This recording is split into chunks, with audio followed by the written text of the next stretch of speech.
PenFed Realty, and this is a segment I do on Mondays about real estate. And as you've watched the show, you've realized that real estate is very expansive of a lot of things. So today I brought Charley Davidson from the police department. Now, what is your official title? I'm the Public Information Officer for the Wichita Police Department. Okay, so every time that there's a crime, you're the guy that we see doing the kind of the press conference. Yes, I work with our local media outlets and work on social media to help provide prompt and quick, accurate information about crime or the other incidents that have occurred in the city. Right. So what we want to talk about today is when buyers come to me, they always give me this, I say, what's your criteria for buying a house? And they will say, well, I want 3 bedrooms, 2 bath, 2-car garage, 3 if I can get it, partially finished basement, full if I could get it, and a safe neighborhood. Right. And I have to tell them, I cannot determine a safe neighborhood for you. It is actually a word for it. It's called steering. And that I would steer them to a certain neighborhood or steer them away from a certain neighborhood. And if I did that, I would be brought up on ethics charges and actually have my license taken away. Oh, yeah. So when people say, well, how do I find out about a safe neighborhood? I refer them to the local police department for that patrol. Yeah. So if they were to pick up the phone and they were say, call Patrol East, what would happen?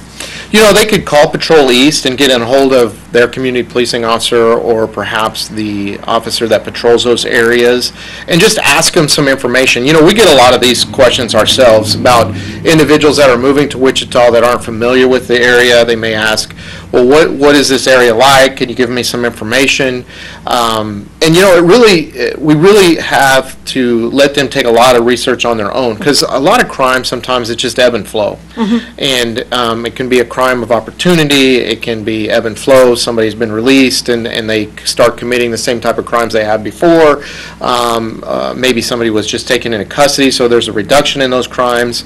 But we work as a Wichita Police Department daily with our community leaders, with our citizens, with our business owners to help be proactive against crime in neighborhoods. We actually have what's called communitycrimemap.com. It's offered through LexisNexis. It is a free service to the community. And we partner with LexisNexis to provide data on this communitycrimemap.com so that citizens can get on, they can research crimes that have occurred in their neighborhood at a moment's notice. It's updated daily. It is going to get to the point once it's a little more advanced that it's updating multiple times a day. You can even get alerts that are sent to your phone or emails so that you can stay on top of different things that are occurring in your community.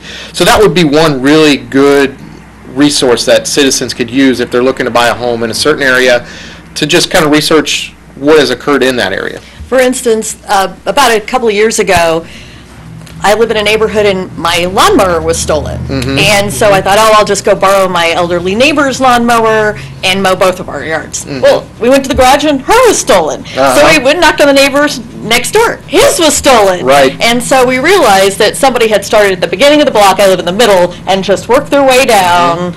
Mine was taken directly out of my backyard and the other one was taken out of her garage, but they gained entry some way and took everybody in the neighborhood's. But if you had checked us prior to that, there would have probably been no crime. Right. We had a murder in my neighborhood. It was a random domestic situation. So if you looked in my neighborhood, you would saw things that were stolen, a murder. There had been some vandalism with, we've got somebody who likes to write their name in graffiti repeatedly everywhere. Right. Her name is Cement, apparently. Oh, okay. Okay.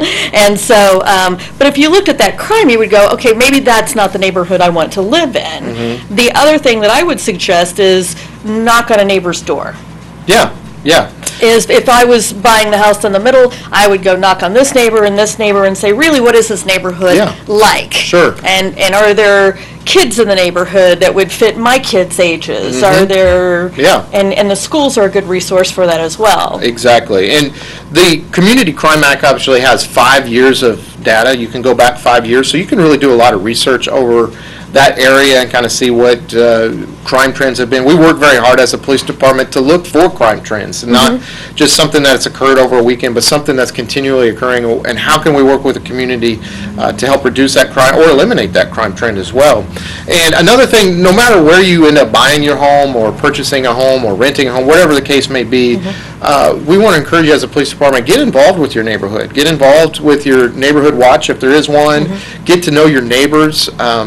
We as a police department can't be at every street corner every minute of every day. We really rely on our community. We rely on our partnerships that we have, the relationships that we have to provide us information of, what's suspicious, what's going on in this neighborhood that doesn't look right, and giving us that phone call, making that police report. My person is Tyrell. And I don't think we've ever met, but I have his email, and we're working on an issue. Yeah. And we go, and I'm saying this, and then within 3 weeks, that issue was taken care of, finished. Yeah, it's really, communities taking ownership of their neighborhood. They're the ones that live there, take ownership, be involved in your neighborhood. Get to know your neighbors. If you're going to be, you work maybe overnights or you work during the day, let your neighbor know that. A trusted neighbor that you get to know. Right. And have them help watch your property while you're watching theirs. If you see something suspicious, please pick up the phone. Call 911. Officers can respond. We would much rather get that police call and it be the Cox cable guy that's coming out to do a little bit of repair. Maybe the neighbor forgot to tell you, instead of not getting the call. And we've had burglaries occur in the area, and this might perhaps be the individual that's doing this. The other funny story I have is I had a house listed, and it was kind of across the street from a small park. So this particular agent wasn't locking the door. She had been there 3 times. She wasn't locking the doors well. So I just thought, I'll just wait until she finishes her showing and then go in, because these sellers were out of town, and make sure the doors are locked for them. Well, the person whose house I was sitting in front of called the police on me because I was suspicious sitting in front of her house. And so here came the officer, knocked on my window of my door, and he says, she thinks you're taking pictures of her house. Well, it was my phone ringing. I have my phone light up, and so my phone was ringing. She thought I was taking pictures of her house, and I said no, and actually this person actually happens to know me. She just doesn't know I have this car or should be in front of her house right now. And so I just gave the officer my business card. He went to her home and said, hey, this is in front of her house, and she runs out and says, do you have your dog with you? And so the officer knew at that point that it was, but if it wasn't, she had done exactly the right thing, and that's what you're saying. Giving us a call, making sure we can come out, investigate a little bit further. Community policing officers in each neighborhood are a great resource to get to know.